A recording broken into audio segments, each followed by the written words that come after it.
So my story, I come from Brazil. I studied in a very simple, university, nothing special, and I graduated in 2005, and I was lucky that I started working at the time as a receptionist for the United Nations because I had some languages that I was studying, French and English, so they used me for the reception desk. And I was really hungry. I was working really hard, and so I was making every opportunity count. So I was lucky to be promoted to become the executive assistant to the director. So when I went to this position, I graduated from university at the same time I was working and studying. And then I applied for a scholarship to study in Switzerland, and I got selected. So I was really happy to move to Switzerland to do my master's. And I wanted to go and live in Africa, save the world, and do that kind of very humanitarian focus in terms of my work. I ended up staying in Switzerland. I didn't manage to get the job I wanted in Africa, but I got other kind of opportunities. So I went to the UN in Geneva, the United Nations office in Geneva, where I worked for about, in total, about 7 years. Then I moved to London, and I worked into the private sector in the pharmaceutical industry. It was really hard to get, adjusted to the change of industry, and also, my English was not so fluent at the time, so it was a challenging shift. And then I spent a little bit of time in Asia, in South Korea. There I didn't really work so much because I had that's where I delivered my son. So I was focusing on being a mom, and I was not really connected to work. So, but then I went to San Francisco. I was following the career of my husband at the time. And in San Francisco, I got back to work. And it was hard to get back to work after a career stop, when you have a maternity break.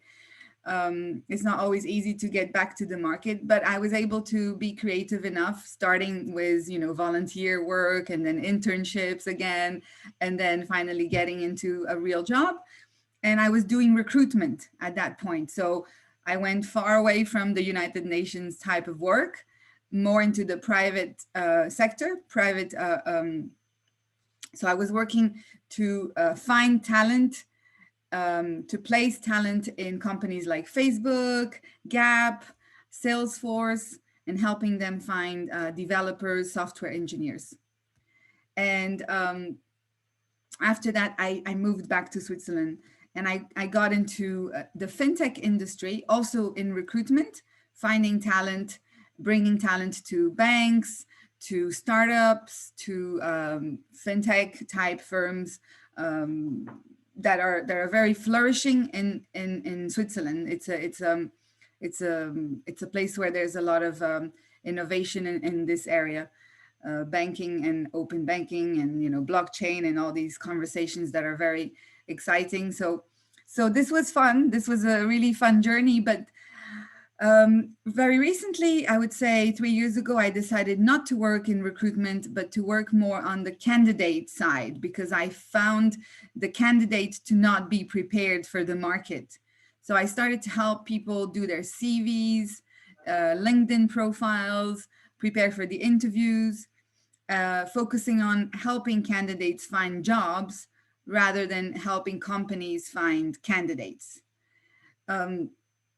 So what I've learned as a recruiter has helped me a lot, so that I can give you my my opinion, my experience, my understanding of what are the companies looking for, how can you best fit into their expectations. Okay. At the end, I will, of course, open for questions, and your questions are welcome. You can also drop them in the chat of the Zoom call, and I'll look into them. So these are some pictures of how I got started. I didn't find the right job every time, but when I didn't find it, I kind of created it. I volunteered, I did internships, but I always tried to stay busy because um, that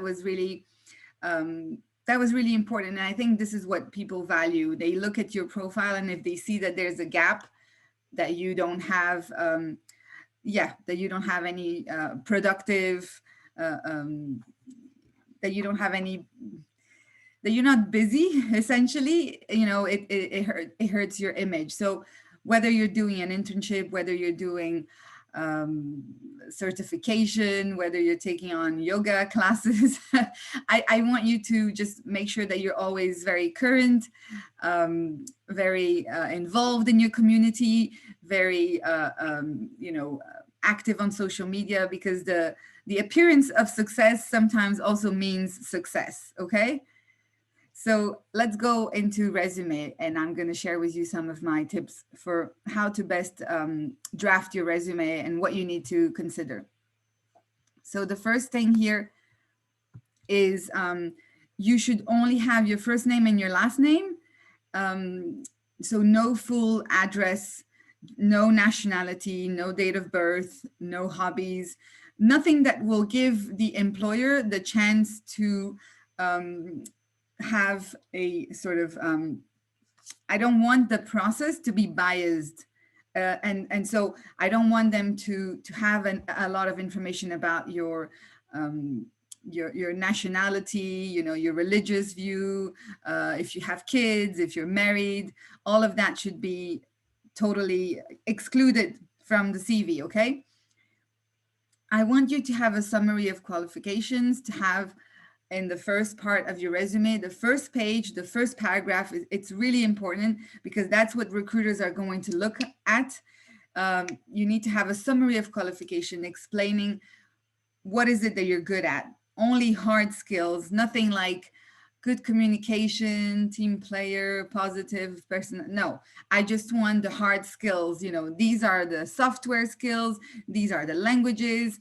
This is the I can work with digitalization, or I can work with process optimization, or I can work with all the technical knowledge that you have should be condensed in the first paragraph, and you should call it the executive summary, and make it as objective as possible as well, without any sort of soft skills. Okay. You can add, like I said, the languages, the software skills up to this paragraph as well. And then comes the professional experience. If you don't have much professional experience, that's fine. You can add any experience that you had. Maybe you helped, with I don't know, a project that you were running in the school, whether it's the students, lab, or community of students that you're like Kanir, for example. He's leading this group of students to network. So this is something that's valuable. Even if you're not making money out of it, you're still engaged, you're still busy, you're still this is relevant experience, and I want you to list it there. Nobody needs to know if you're being paid for it or not. Okay. So you will put the dates with the months, and you will put it in a decrescent order. So the recent to the top, and then the oldest one to the bottom. And usually you will use the past simple tense to describe your tasks. So for example, Rebecca, I was working at the United Nations as an executive assistant, and then I will put some bullet points. So for example, screened calls and performed, receptionist type responsibilities. Always start with the simple past tense as a verb. So, optimized processes, performed revisions of, I don't know, in my case, CVs. In your case, I don't know, maybe you were organizing events, or building up community engagement, whatever it is. Just make sure that you're listing those responsibility in the past simple tense as bullet points, and you want to add the number of people that you've managed if you have managed, you know, a large team, which is probably not the case at the early stage of your career, the maybe the budget that you were able to manage or control, the famous clients or the famous events, or the outstanding you know, achievements that you're very proud of. And here you don't have to have done much to listen. If you don't have much experience, that's totally fine. I mean, you're a recent grad, but I want you to still be able to list a few of the things that you're proud of, right? So maybe you were organizing, you know, some fundraising. It's a really good skill to have, by the way. Maybe you were fundraising for an event, or building awareness for a cause, or maybe you were um, yeah, I think it's important that you don't let anything don't underestimate any of your experience, because you have little experience so far, and therefore, you know, I do want you to be creative in how you list that.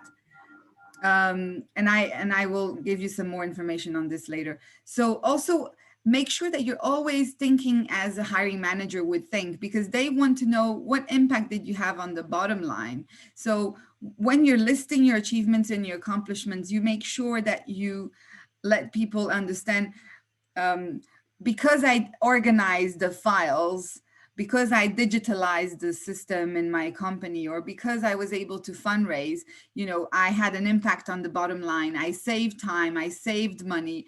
You know, I worked so much that actually we didn't have to hire another person. So I was doing the job of two. So this is the way of me saving money to the firm, because instead of having two people, they just had me, you know. So I want you to always tie your accomplishments. Everything that you've done has to be, you need to make sure it has an impact on the bottom line, on, you know, you're saving money or you're saving time. Otherwise, it's not worth mentioning, okay? It has to be tied to this. And then the education comes last. So it's the last section of the resume. So you're going to put the name of the institution, the type of diploma you had. Maybe you had you had distinction or honors, or you were the in the top percentile of your class. So you want to mention that as well. And the courses that you have not finished, don't don't list them as unfinished.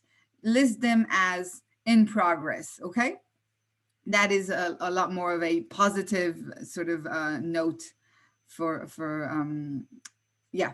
So this is the first part. Let's look at the second part for skills. So you can have a section for skills, and sometimes I see this for example, software, for developers, for engineers, because they have a ton of software skills that they want to display on their CV, or it depends. You know, some people who have, for example, a medical doctor, he will list his publications, like his research.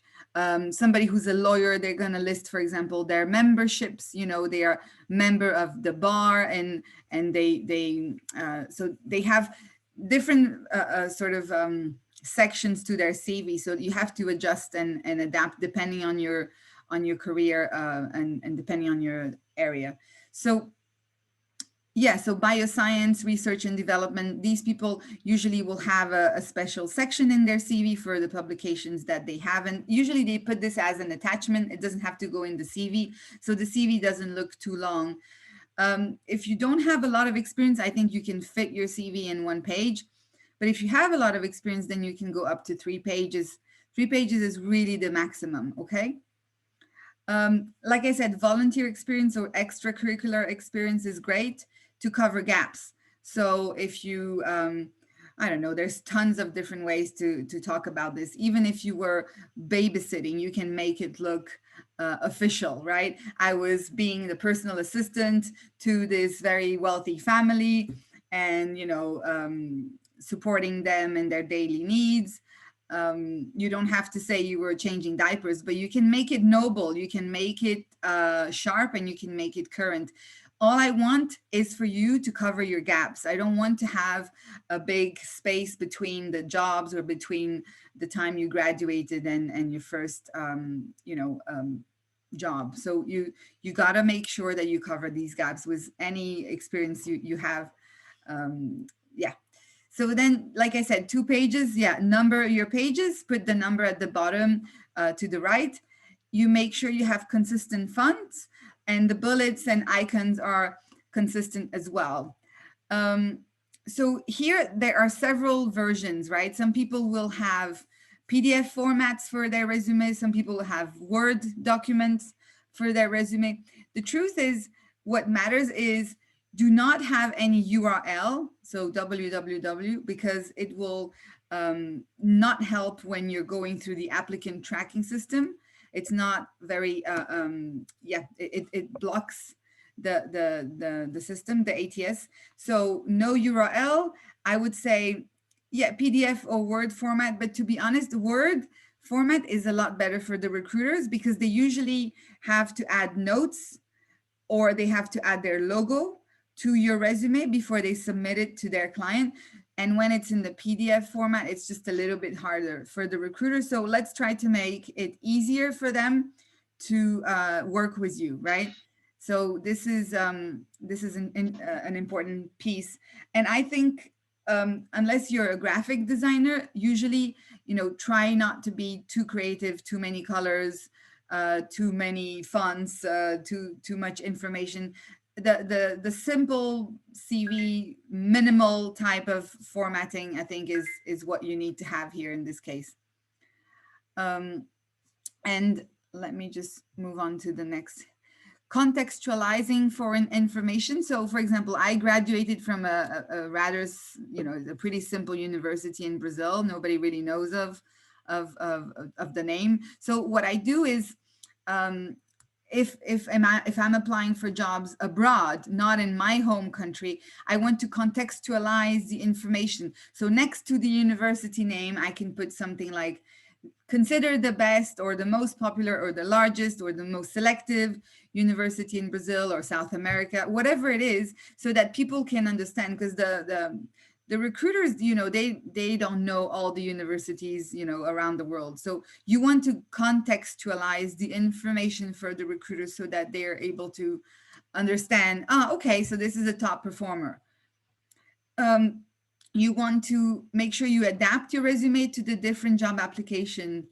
So it's very hard to be taken seriously by the recruiter if your resume is not matching the job description. You have to take the job description, you print it out, and you look at the keywords that are in there. And keywords are basically, they are the words that you will see repeatedly in most job descriptions that you're applying for. So let's say you're a project manager and you're applying for a project manager kind of job. Nowadays, if you want to be a project manager, you're going to see a lot of the job descriptions are going to be listed like this. Good at process optimization, good at streamlining, cross-functional management. They're going to talk about agile project management. They're going to talk about Scrum. They're going to talk about SAP, ERP. These are like common buzzwords or phrases or trendy terminology that you will always see in a given function when you're looking at job descriptions listed on LinkedIn, for example. So you want to make sure that you're adapting your resume, or at least the first section, the executive summary. You want to make sure that it's adapted to the job description that you're applying for. And the last thing that I want to add here is, don't be humble, right? I know it's hard to stand out in a competitive market like this, where people come from big families, big school, developed countries, and we're not necessarily visible. So that's fine, but I think there are other things that you can leverage, the language skills, the fact that you have, participated in, perhaps international conferences or projects that you are proud to show that have an international reach. Whatever you can do to make your profile stand out, do that by all means, and don't be humble about it. I like to also add to the CV a picture, and I think that posture really matters. This is the best pose that you can use for a CV picture, okay? Because this is what we call a power pose, and this is also the right type of colors. And I will show you later what I mean by that. So when you're building your CV, I don't want any personal information. Like I said, date of birth, religion, nationality, address. I just want the LinkedIn URL without the www, just the LinkedIn address, maybe the Skype address. If you don't want to give away your location, it's fine. Maybe you can just put your email, Skype address, LinkedIn address, and then and then a picture. Now, if you want to give away your location, you can put, Cyprus, Turkey, wherever you are located. But if you're looking for a job outside of your location, then it's not going to help you, right? So I was just telling this today to one of my clients who is located in Beirut, and he's looking for a job in Switzerland, and he has a really great profile, but he's not getting any response from the hiring managers and the recruiters because he's located in Beirut, right? So I told him to change his location on LinkedIn to see what kind of results he would get. So on LinkedIn, instead of putting that he's based in Lebanon, why not change the location to wherever else, in Central Europe? And I can bet you that he's going to get a lot more responses. A lot more recruiters are going to approach him because they will assume that he is already in the territory that he's searching for. Now, of course, this is a bit cheeky, but it works. So you have to put all the chances on your side. And when you pick up the phone to speak with the recruiter, you can explain to them in greater detail what your intentions are, or you can tell them that you're temporary, that you're based out of Turkey for now, but things are going to change soon, depending on the job that you find, of course. And especially, COVID has made things a lot easier for us in terms of remote work. It became kind of institutionalized now. So it's kind of easy for people who are, in places that are remote and in developing countries to find remote work, or to even, interview for jobs without being located in the country that you're targeting. So interview preparation is the next topic here. I want to go over a few concepts. So interviewing has like three kind of angles. The first one is the normal questions, why do you want to work for us? Why are you free now? Why did you leave your old boss, your old job? How much do you want to make? All these questions are pretty direct, and you answer them. There's a strategy to answering the salary question, but the rest is pretty simple. Usually you just answer yes or no, or you explain your reasons. But then there's another type of question that is not direct, is the behavioral question. And it usually starts with, tell me about a time when you failed. Tell me about a time when you had to work with a difficult boss. Tell me about a time when you had to work in a team. So you have to give examples, concrete examples of when you did those things. And I'll teach you to do that in a way that is structured, and it's going to be, pretty easy for you to absorb. And then there's the third type of question. It's the situational. So they put you inside a room usually, or maybe they do it online. Typically they want you to, it's a case study. So they give you a situation. If you had, someone in your team who was not doing their job properly, what would you do? Okay, so you have to imagine the situation, and you have to give them an answer to that specific scenario. So these three types of questions, they want to assess different types of aspects of your personality. So the direct questions, they just want to make sure you're the right candidate.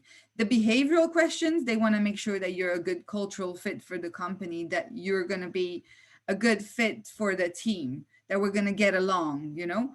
And then the situational questions, the case study kind of questions, they want to assess your train of thought. They want to understand how you think. They want to understand what's your logic, what's your thought process. And there's no right or wrong answer on that one. So they just want to see, you know, how this person thinks, right?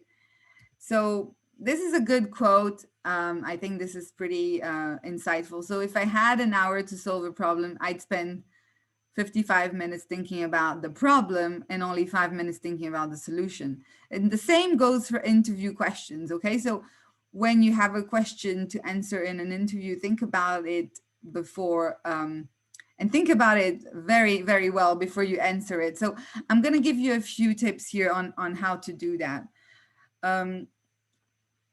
So one of the things that I've seen work really well is called the mirroring technique. So it's an NLP type of technique, so neuro-linguistic programming. So it's a way in which you can influence your audience, right? So how do we do that? We mirror the person. So let's say I'm sitting in my chair and I'm kind of like relaxed. I'm the interviewer and I'm kind of like, hey, what's up? So I want you to be in that kind of position as well, so that you are matching the same energy, the same tone, the same vocabulary, the same intonation. I want you to mirror them, to be like a mirror for your interviewer. I want you to have the same speed of talking. I want you to have the same, to use the same keywords, because this will confirm to the person that is interviewing you that they can trust you. It's a very cheeky and short, it's like you're taking a shortcut to becoming quickly a person they can trust. So you're speeding up the report building. That's what we've noticed in interviewing processes. So the more you are mirroring your opponent, so the more chances you have for them to trust you fast. So you need that. I think it's important also to do your homework on social media. So don't spend too much time going on the website of the company. Go on their social media pages, especially the YouTube channel. Look at their LinkedIn pages. Look at what their you know, how many jobs are open. Look at, you know, how many people work there. You know, look at the people who are occupying the same function that you're trying to occupy. Like what are they, what is their background like? Are you similar to them in any way? Look at the recent acquisitions, mergers, launch of recent products, because you want to be well informed of the most recent developments in that firm, in that company that you're targeting. I also think it's important that you break down the job description if you have one. Sometimes you don't, but if you have a job description, read it carefully, because they're going to use that in the interview. So they're going to take the skills they listed in the job description, and they're going to ask you to bring examples that are relating to those skills. Here, it's also important to know the challenges of the industry. So let's say you're applying for a job in a bank. Well, it's important to know what is fintech all about, because fintech is coming to disrupt banking. So this is a challenge that the banking industry is facing. And the same goes for insurance. You're going to look at insurance tech. The same thing goes for a company that is selling hardware. You're going to look at, you know, because all the companies that are selling hardware right now, they're worried. They're worried because they need to sell software. So you want to be looking at what are the disruptors in those industries that you're targeting, what are the trends, and so you're fully prepared for the conversation. And I think it's important that you also prepare a smart question to ask. So I mean, there's tons of examples here, but I think a good question is the interviewer is going to judge you not so much based on what you answer, but based on what you ask them. So be mindful of that. So what are you going to ask them? So don't ask them anything that has to do with your career growth. Like, how much am I going to make? How big of a team am I going to manage? Am I going to have a good, pension plan? Am I going to get to travel? Am I going to? So it's very me oriented, the conversation. I want you to prepare the questions so that you bear in mind the needs of your employer, right? So how can I best help you to I see that you're launching a new product. How can I best help you in this new project? Or I see that you acquired a new company. Is there anything that I'm going to be doing in order to support this process? Or how would success look like 3 months down the road for me in this role? Like, what would I have to achieve? What would be my KPI? Because I want to be really clear about that, and I want to hit that mark for you. I want you to make your questions about them, not about you and how it's going to help your career. What's my next job after this one? um, I think it's important that you stay very focused on their problems and how you can help them achieve their goals, because that's irresistible and it's very attractive when you come at it like this. I'm going back to the type of questions that I mentioned earlier, the behavioral question, because I think these are the hardest one, and it's something you can actually prepare for. When it comes to the direct questions, yes, you can also prepare for that. And the salary question is something you need to research. So don't just give them a number. Research, try to understand what is the competition paying. Go on Glassdoor, go on Pay Scale. Do your research on Google to understand what's the average salary for, I don't know, web designer in this city or this country, so that you understand where you stand. And the salaries are going to change depending on the industry and depending on the company. But this information is public, and it's listed on Glassdoor, and it's listed on PayScale as well. So you can always and always look at the higher end, the top percentile. If there is a graph, look at the top figure. Don't look at the average. Look at and that's the one that's closest to reality. Okay. So when it comes to the behavioral questions, this is something a little complex. So let's imagine they ask you, tell me about a time when you had to work with a difficult manager. Okay, so this is what you're going to do. You're going to frame the question before you answer it. So you're going to appropriate yourself of the question. So you're going to define what you understand by being a difficult manager. So the perfect answer would be, well, to me, a difficult manager is a micromanager, right? It can be different things for different people. It could be a demanding manager. It could be an absent manager. It could be a manager who yells and screams at everyone. But in this case, I want to frame this specific question to what I understand to be a difficult manager for me. A difficult manager is a micromanager. So you already started with your statement, and now you're going to develop it for them. So you're going to say, well, when I worked with a difficult manager, I had to copy him in all my emails. I had to have meeting with him every day before my day started.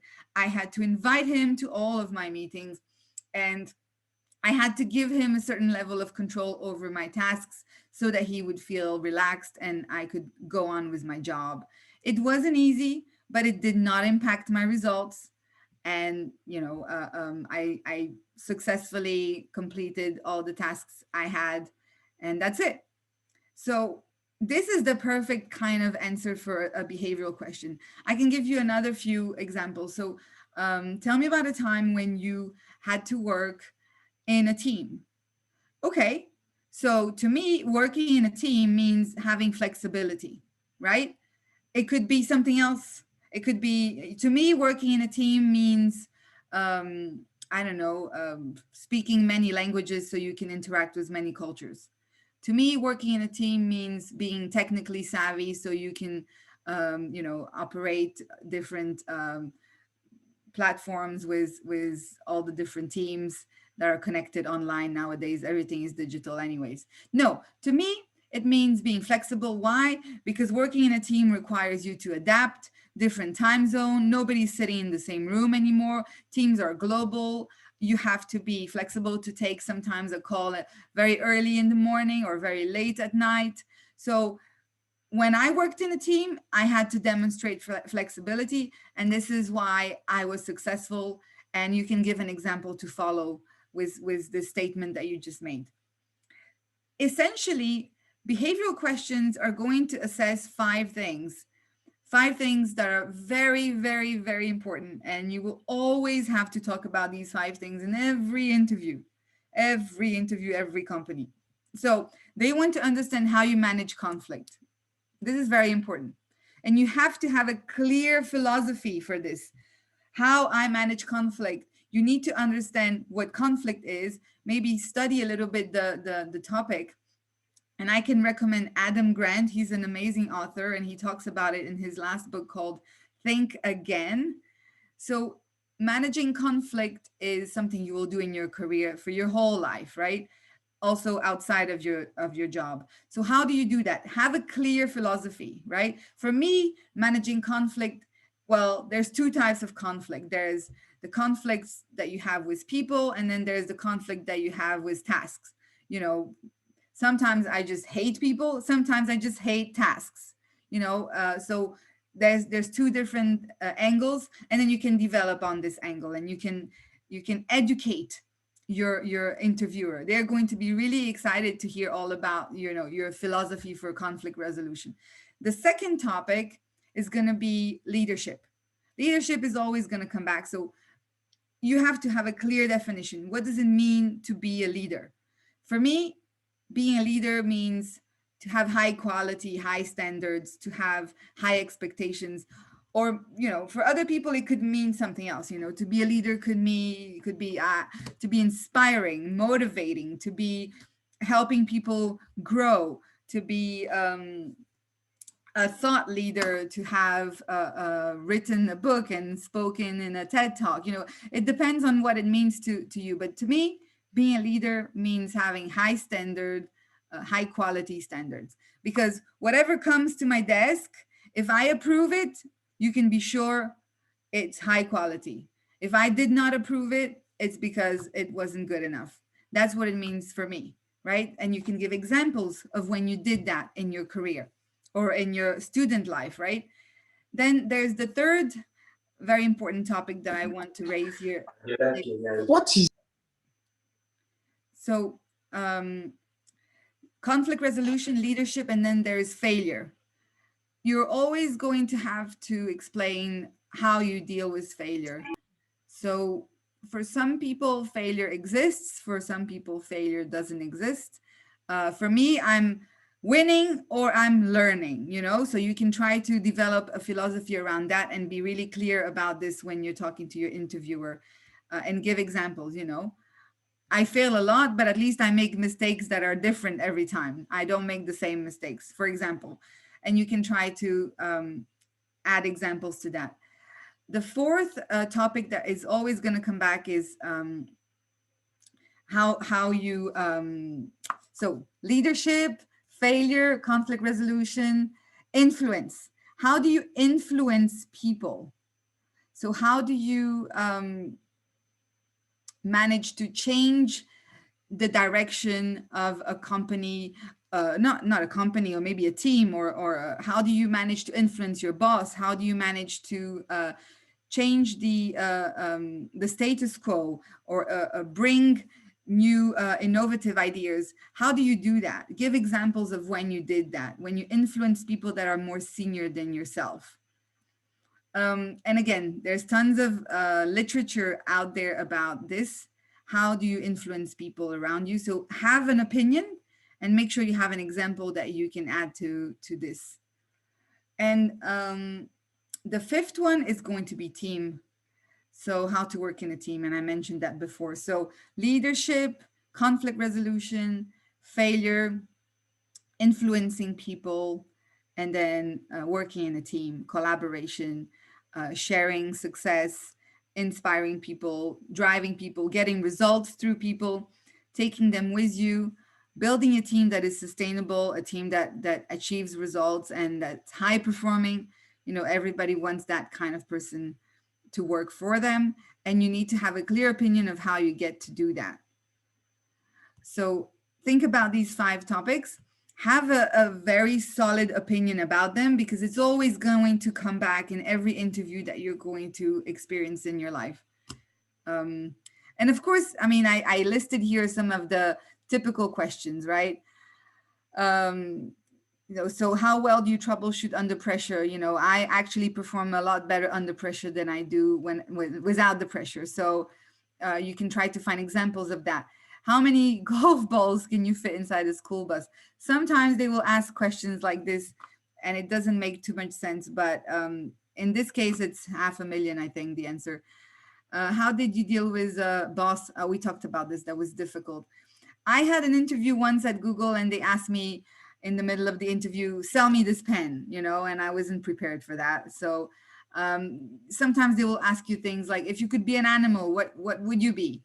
There's a lot of kind of silly questions out there, but it's not the typical kind of interview. Usually you're going to have a more standard experience, but be prepared for all of these answers.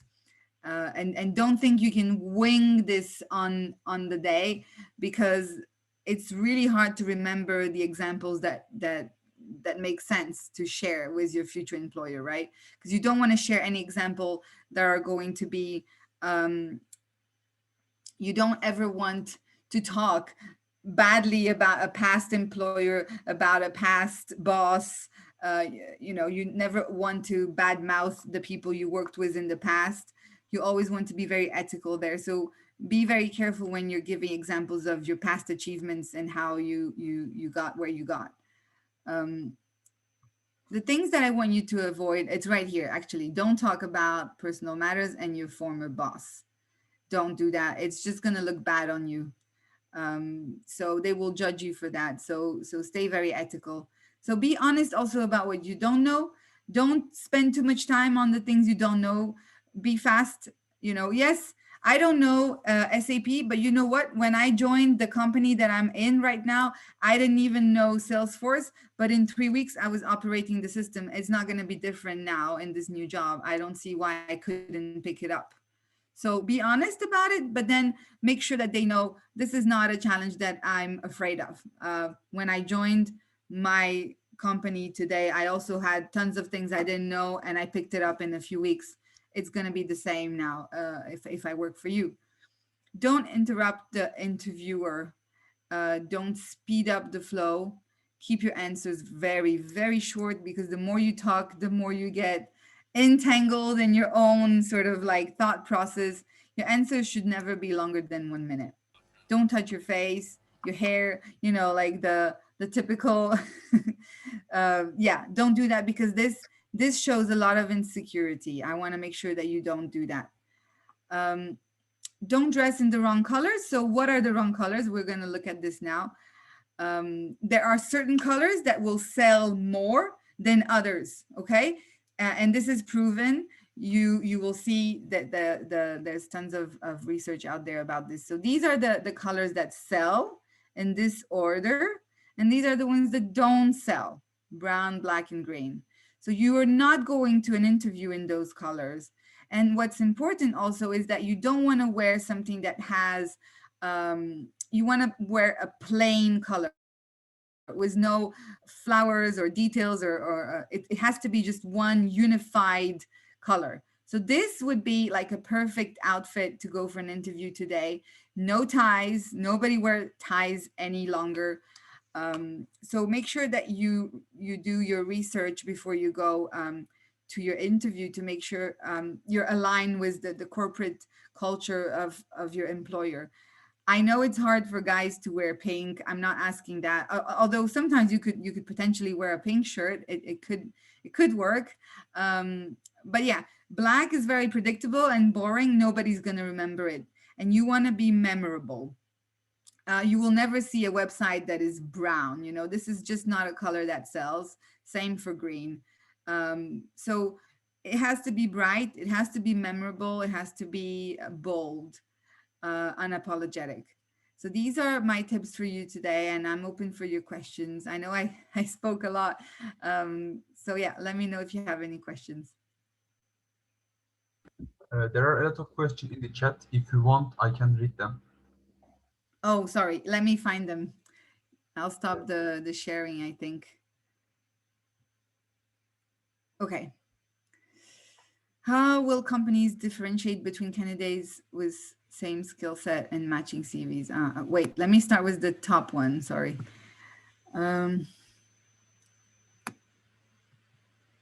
Will you please share this presentation? Yes, of course. Kanya, you have it, right? I'll send you the updated one anyways.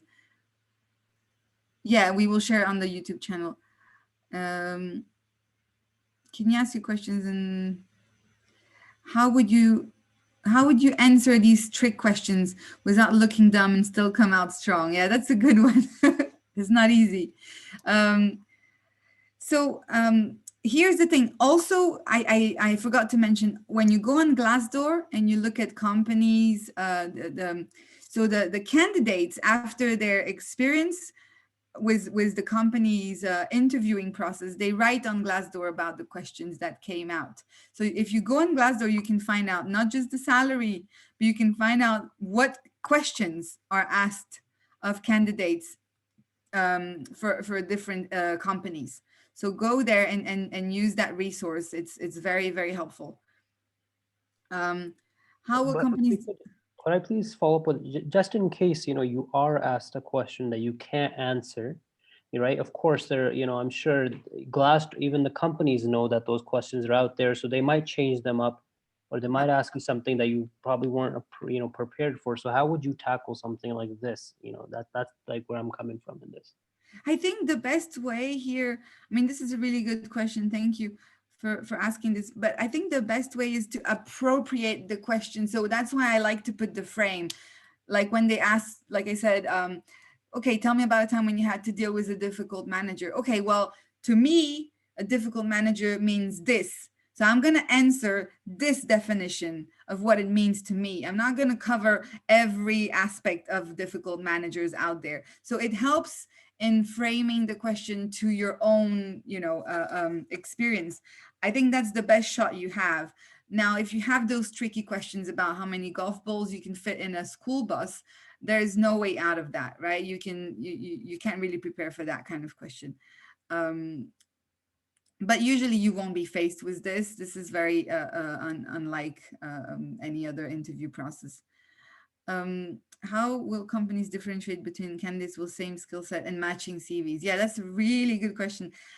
Well, you know, I'm going to tell you something that's so sad but true. No selection process is actually fair. It is going to be biased, it is going to be unfair. And honestly, they hire the people that they like, you know? So for you to be liked, there is a few steps that you can follow. And I use this a lot in networking techniques. That's another workshop. So this is basically, there's a simple step and I call it the 3C. So the first C is complement.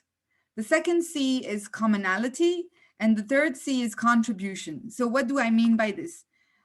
If you want to get in somebody's head, you know, if you want to be under their skin, you need to make sure you start with a compliment that is authentic and specific, because you want to establish that you respect them and that you're not a threat, that you're honoring their career and everything's great. And then you want to establish at least 3 common points with them.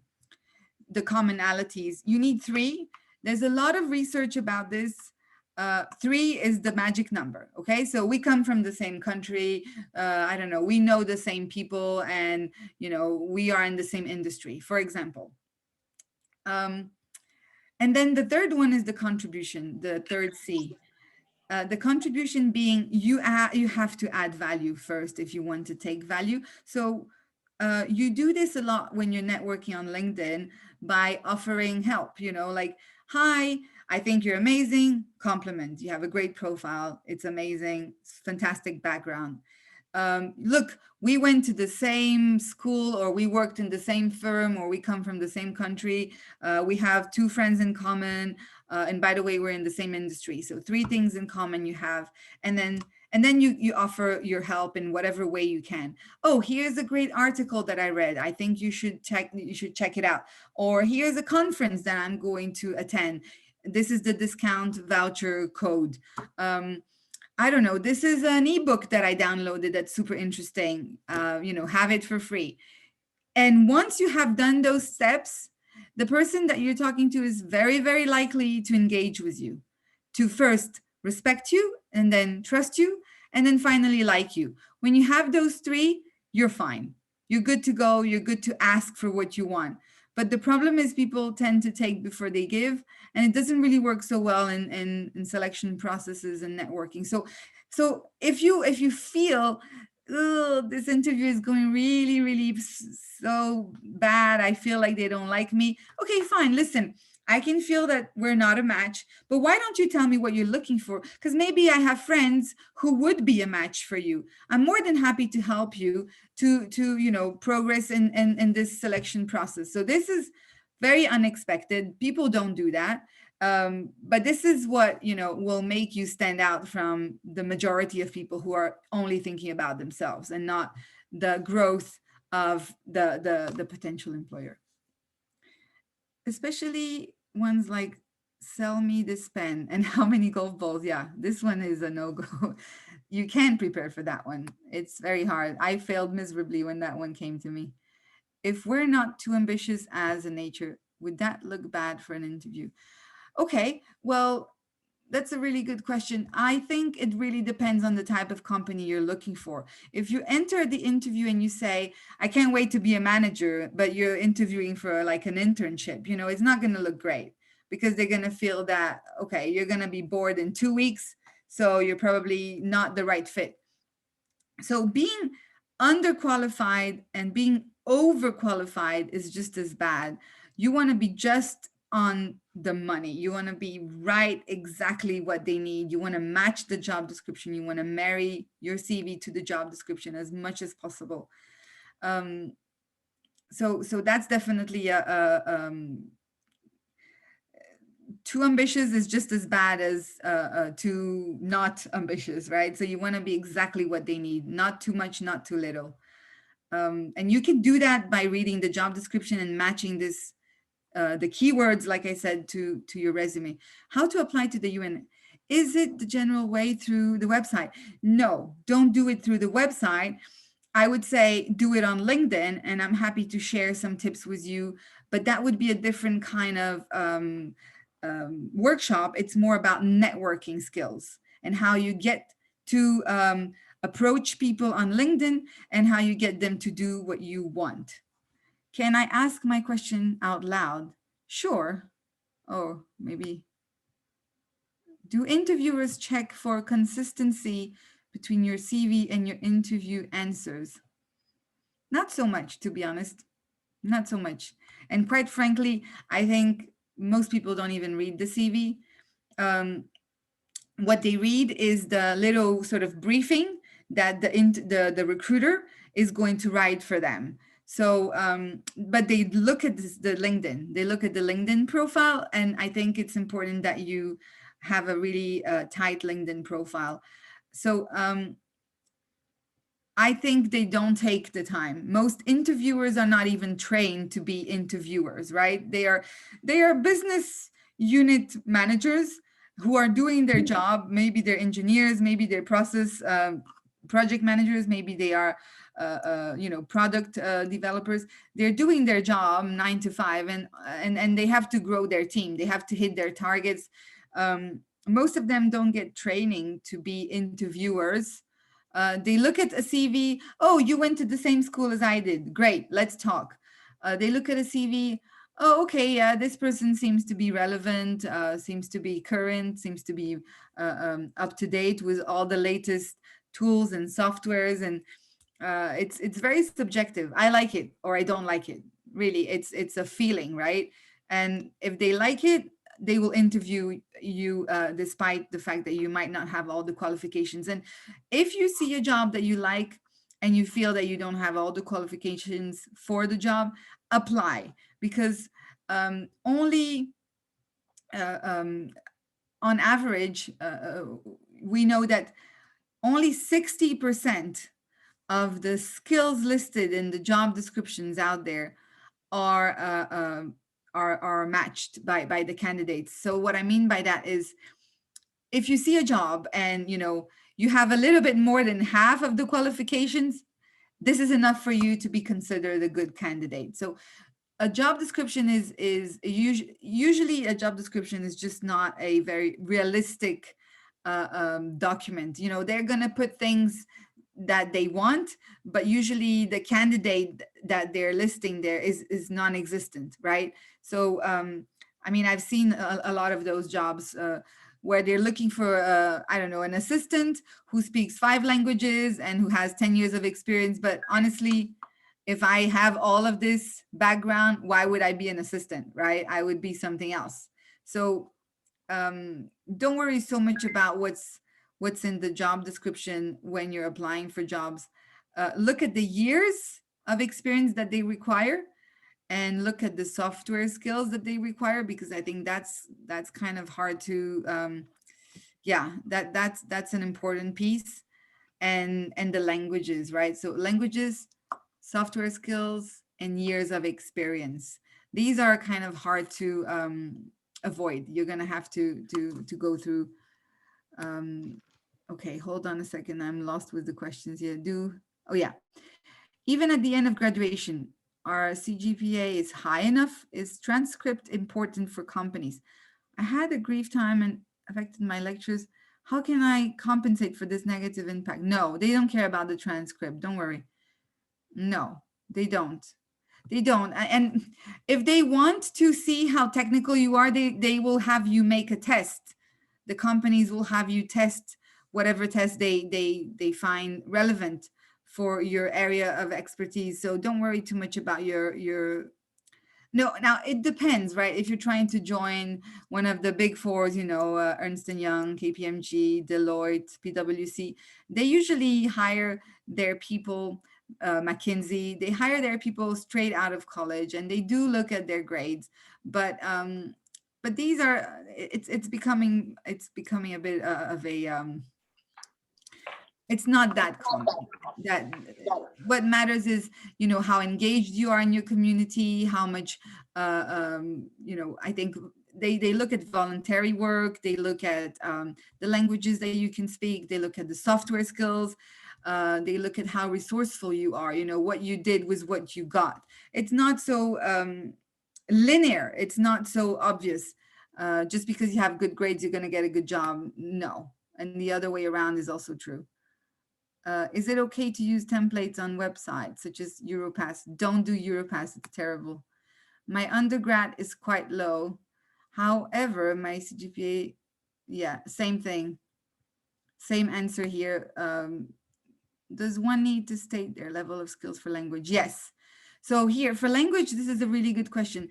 If you can read an email, let's say in French, right? And you can answer this email in English, this means you have been able to process the information. So this is considered good working knowledge. So this is what you put: French, good working knowledge; English, fluent; Turkish, native. And if you don't want people to know, that you're a native Turkish, you can just put fluent. But I mean, obviously they will see that you went to school in Turkey. It's not something that you can hide. But I think it's important that you highlight everything that you can possibly speak, even if it's not fluent. Maybe it's just a fair understanding. Maybe it's just a good working knowledge. You're able to process the information. That's good enough. Also, you keep mentioning recruiters. Are recruiters involved if you apply to a company directly? No, but there's two types of recruiters. There is the agency recruiter who is helping, many different companies in a specific industry. Usually they are specialized in one specific industry or two maximum.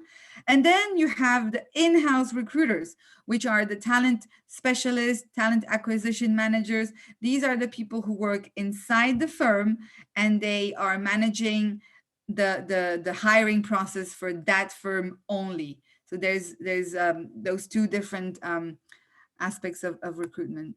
What are some cheesy lines that we should avoid in the CV? Yeah. So what's boring for the recruiters, like when they see too many soft skills that are not quantifiable. So like, oh, I'm a very positive person, I have good spirit or good team I see sometimes like good communication skills, team player, those kinds of things. They're just not quantifiable. It's great, but it's not something that I can measure. So if I cannot measure, I don't care, right? So make sure that it's quantifiable, make sure that it's something tangible, something hard skills, that you can really I want you to cut out the fat, even if you have a very sort of minimal CV with not a lot of not a lot of things to write on it, because I mean you don't have a lot of experience, you just came out of school. That's fine, but it's better to have a minimal CV than to have a CV full of those sort of like cheesy lines, as you call them. Yeah, this is not cool. So what if I don't have experience to fill up to apply for a summer internship? Okay. So, okay, so the summer internship, yeah, that's a good question. So, yeah, this is not an easy one, because it will depend on the company. It will depend on the region. I mean, it depends also on if you, because some summer internships will require you to, some are paid, some are not paid, some are really interesting and fun to join. Some are, you're going to be working for free and very long hours, like for example at the UN, you're going to be working for free for very long hours, and as an intern, yes, you gain experience, but you're going to have to finance yourself. So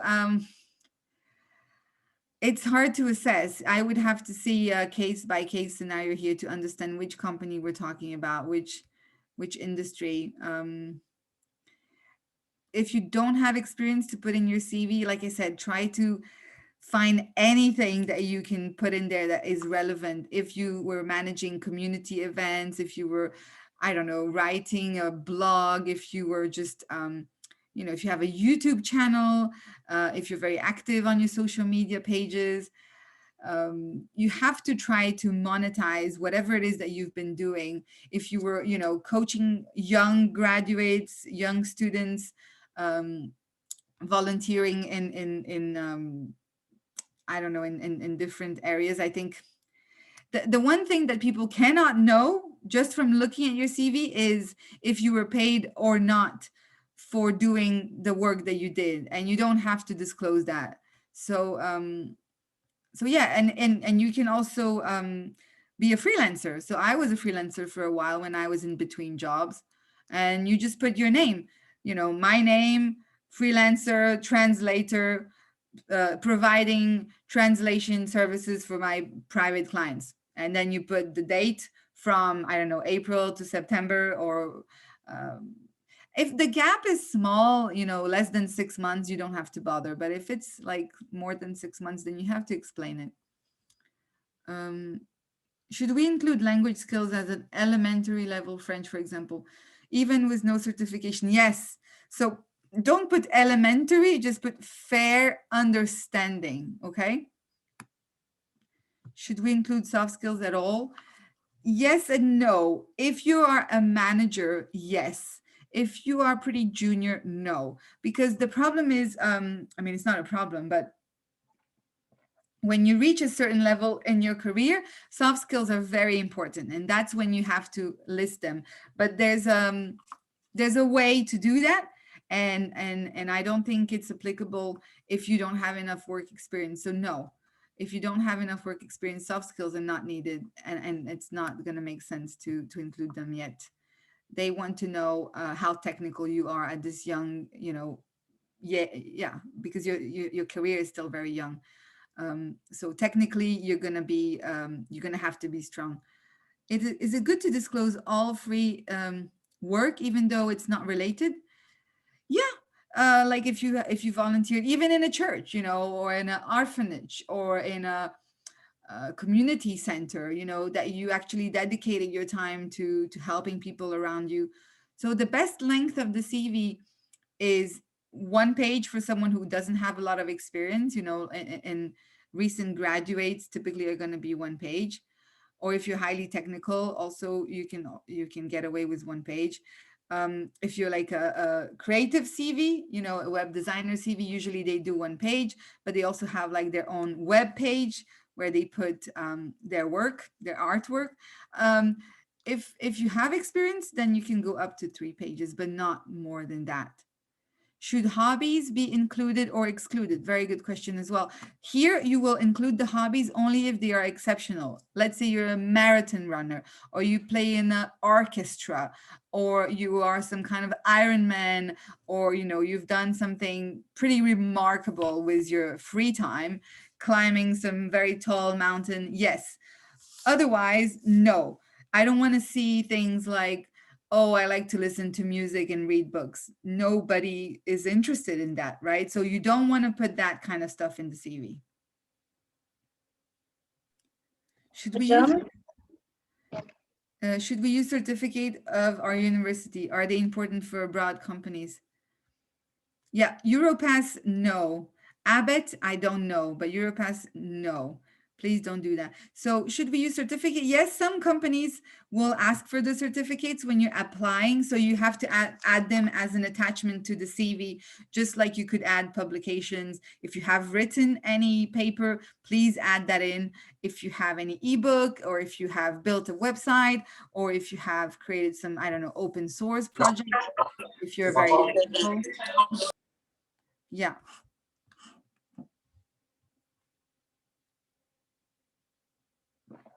Well, when they ask about salary, instead of searching and telling a number, is there any other way to answer without telling a number? Yeah, so they ask because they want to know how heavy you are. They want to know if you're inside their budget.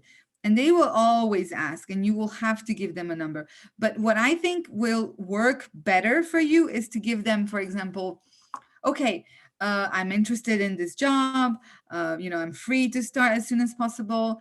And if we're talking about a pay annual base compensation, we always talk about the base compensation, not the total package, not the benefits and the bonus. No. If we're talking about an annual base compensation of something north of, I don't know, 50,000 a year, then I'm in. If we're talking about something less than 50,000 a year, then I'm out. So you want to make it really clear for them, this is my standard. Now, if you don't have the luxury to have a standard, if you feel like I would do this for free, so let them know. Let them know, listen, at this point in my career, I just want to gain experience. Honestly, I would do this work even if I had to pay for it. So there's two ways to go about this, right? Maybe they're going to look at you and think, okay, this is not something that I can do. I can't hire you and not pay you. So we're going to have to find a solution here. That's one thing. But I've seen a few people land jobs because of this. So I had a client, she told them she's working for a really big company, a global company based in Switzerland. She is based in Brazil. She approached the CEO directly and she told him, I'm a big fan. I have, done all these studies. I never worked. I don't have corporate experience, but I have a lot of academic experience. I just want to be in your team. I just want to be in your group, in your company, and I will do it for free, just to acquire the experience in the corporate world. And this was something that resulted in an interview. In the end, she got a job with them and she's getting paid for the job as a junior researcher. So I think try your luck.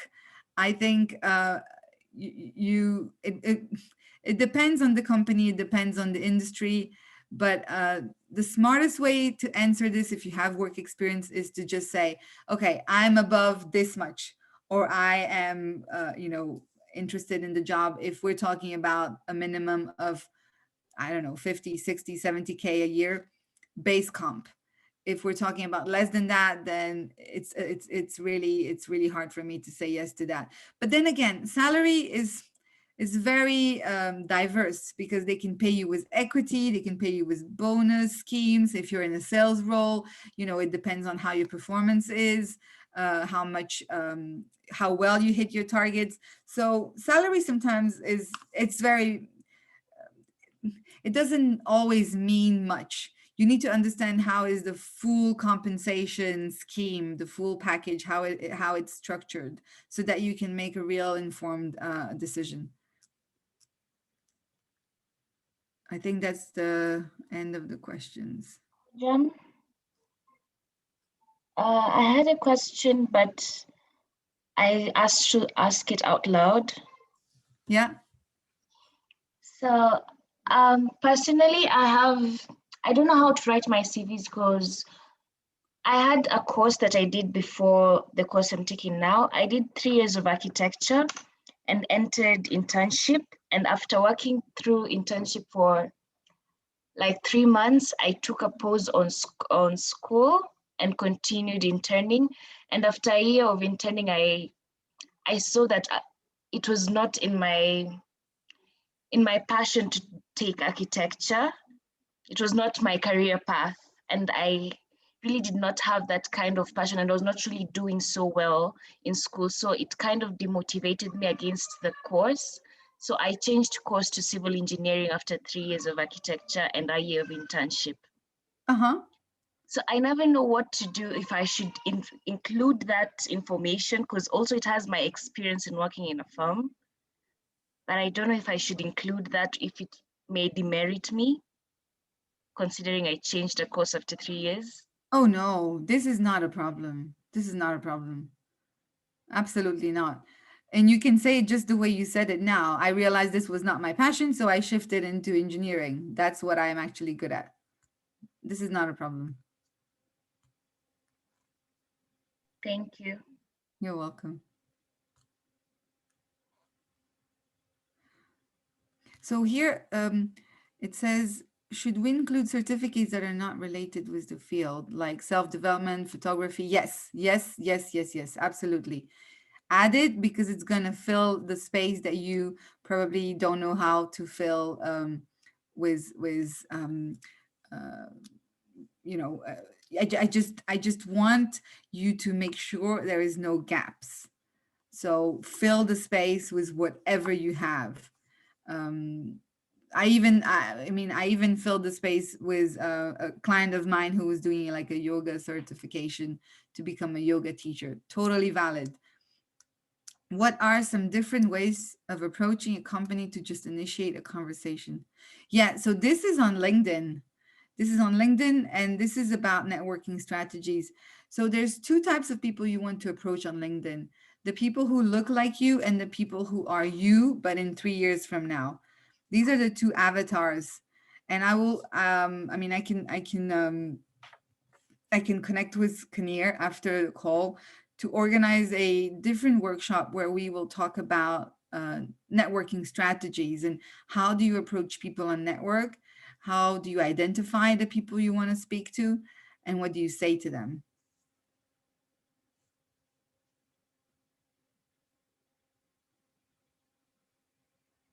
If there's no more questions, I'll let you take over, Kanir. Okay, I think there is no more question. So thank you for coming again. It is our pleasure. It's an honor for us to have a webinar with you. So I think it is the end of the presentation. Again, if you need something like, if you need the presentation, you Yeah. can reach me from everywhere. Also, you can still be a member of the society. Just join the WhatsApp group on the chat. Yes, from here. Also, thank you all guys. Can we have a picture so that we